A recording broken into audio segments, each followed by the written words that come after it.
요나서 3장 1절에서 10절입니다. 키워드는 회개한 니느웨, 해피엔딩, 자비를 입은 사람들입니다.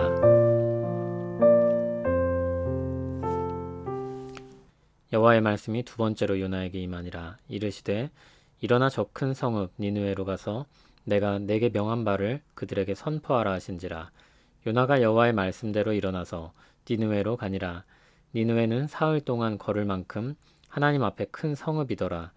요나가 그 성읍에 들어가서 하루 동안 다니며 외쳐 이르되 40일이 지나면 니느웨가 무너지리라 하였더니 니느웨 사람들이 하나님을 믿고 금식을 선포하고 높고 낮은 자를 막론하고 굵은 베옷을 입은지라. 그 일이 니느웨 왕에게 들림에 왕이 보좌에서 일어나 왕복을 벗고 굵은 베옷을 입고 제 위에 앉으니라. 왕과 그의 대신들이 조서를 내려 니느웨에 선포하여 이르되 사람이나 짐승이나 소떼나 양떼나 아무것도 입에 대지 말지니 곧 먹지도 말 것이요 물도 마시지 말 것이며 사람이든지 짐승이든지 다 굵은 베옷을 입을 것이요 힘써 하나님께 부르짖을 것이며 각기 악한 길과 손으로 행한 강포에서 떠날 것이라. 하나님이 뜻을 돌이키시고 그 진노를 그치사 우리가 멸망하지 않게 하시리라. 그렇지 않을 줄을 누가 알겠느냐 한지라.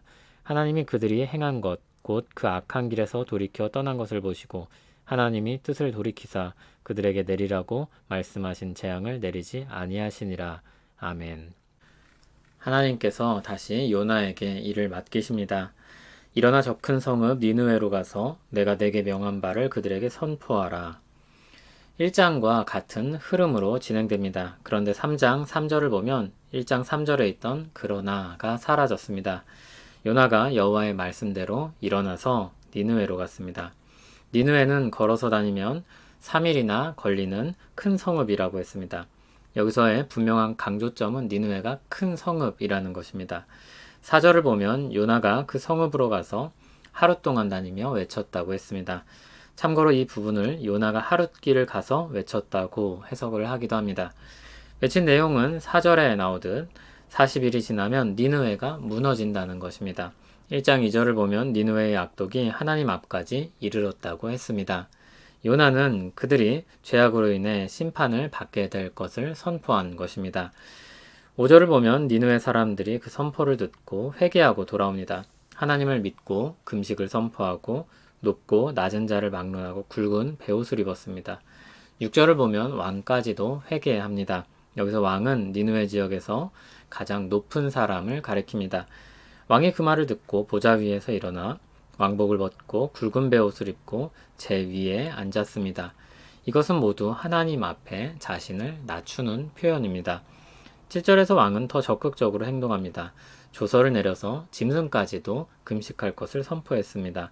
8절에는 짐승까지도 굵은 베옷을 입히는 것을 볼 수 있습니다. 그리고 힘써 하나님께 부르짖게 했습니다. 그리고 각기 악한 길과 손으로 행한 강포에서 떠날 것이라고 했습니다. 놀랍도록 철저한 회개가 니느웨 전역에서 일어난 것입니다. 9절을 보면 그들은 이렇게 회개하면 하나님께서 뜻을 돌이키시고 진노를 거두시고 멸망하지 않도록 하실 줄 누가 알겠냐고 하였습니다. 그러자 하나님이 그들을 어떻게 대하셨습니까? 10절에 나오듯 재앙을 내리지 아니하셨습니다. 그들이 악한 길에서 돌이켜 떠난 것을 보셨습니다. 그리고 말씀하셨던 심판의 선포를 철회하십니다. 오늘 내용은 해피엔딩입니다. 여기서 이야기를 끝내도 괜찮습니다. 그런데 요나서는 3장이 끝이 아니라 4장이 뒤에 더 있습니다. 아직 더 드러내실 하나님의 뜻이 있기 때문입니다. 그것은 내일 마저 보겠습니다. 오늘 말씀을 보면서 한 가지 질문이 생길 수 있습니다. 하나님의 뜻이 이렇게 쉽게 변할 수 있을까? 하나님의 뜻은 절대로 바뀌면 안 될 것 같은데 어떻게 이렇게 하나님의 뜻을 바꾸실 수 있는지 궁금할 수 있습니다. 여기서 나타내신 하나님의 뜻은 이렇게 정리할 수 있습니다. 니느웨의 죄악상은 심판을 받을 만큼 악한 것입니다. 그래서 그런 그들에게 심판이 선고됩니다. 그러나 이것을 먼저 알리시는 목적도 있는 것입니다. 바로 판결하여서 형벌을 집행하지 않으시고 먼저 그들에게 심판을 받게 될 뜻을 전하시는 것은 돌아올 기회를 주시는 것입니다. 자비로우신 하나님의 마음이 담겨 있는 것입니다. 그들이 죄악 가운데 있어서 심판을 받게 될 처지라는 것은 사실입니다. 하나님은 그런 그들을 심판하실 뜻을 가지고 있습니다. 그러나 다른 한편으로는 그 큰 성읍을 아끼시는 하나님의 마음과 뜻도 있는 것입니다. 회개하고 돌이키는 사람들을 살리실 때 우리는 그러한 하나님의 마음과 뜻을 보게 됩니다. 그래서 하나님의 뜻이 담긴 율법은 죄를 깨닫게 하고 회개를 일깨우기 위한 하나님의 뜻을 실현시키는 말씀입니다. 그래서 율법을 복음의 은혜 안에서 볼 때 그 안에 담긴 풍성한 하나님의 뜻을 제대로 볼 수 있습니다.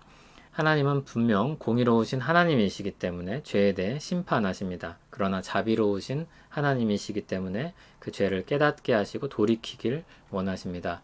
우리는 요나서를 통해 이 자비로우신 하나님에 대해 배워야 합니다. 그분이 진정 우리를 해피엔딩으로 이끌어 주십니다. 회개하는 사람들을 용서해 주시는 하나님에 대해 배웠습니다. 그러면 우리는 무엇을 해야 할까요? 가장 먼저 우리는 자신을 돌아보고 하나님 앞에 회개해야 할 것이 있는지 살펴야 할 것입니다. 그리고 예수 그리스도의 십자가 은혜를 힘입어서 용서를 구해야 할 것입니다. 다음으로 우리는 복음을 전해야 합니다. 결국 요나 선지자가 한 일은 구약시대 방식의 복음 선포였습니다. 세례 요한이 했던 일도 그랬습니다. 회개하라 천국이 가까이 왔느니라 외쳤습니다. 그런데 우리는 예수 그리스도의 십자가와 부활의 역사가 이루어진 이후의 사람들입니다. 사도들의 가르침과 교회의 역사를 가지고 있습니다. 그러므로 우리는 어떻게 그 죄에서 나올 수 있는지, 용서받을 수 있는지, 누가 그 기틀을 마련하고 그 길을 내셨는지 압니다.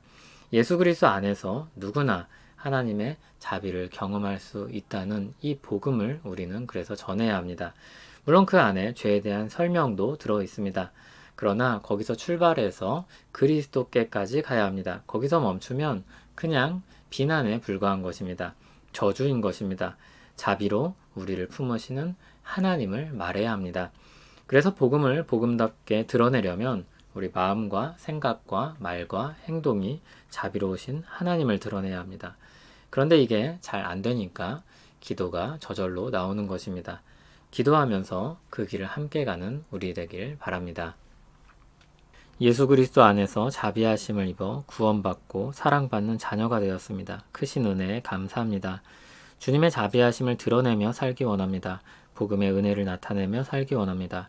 우리 마음과 생각과 말과 행동이 그렇게 복되게 쓰이게 하옵소서. 예수님 이름으로 기도합니다. 아멘.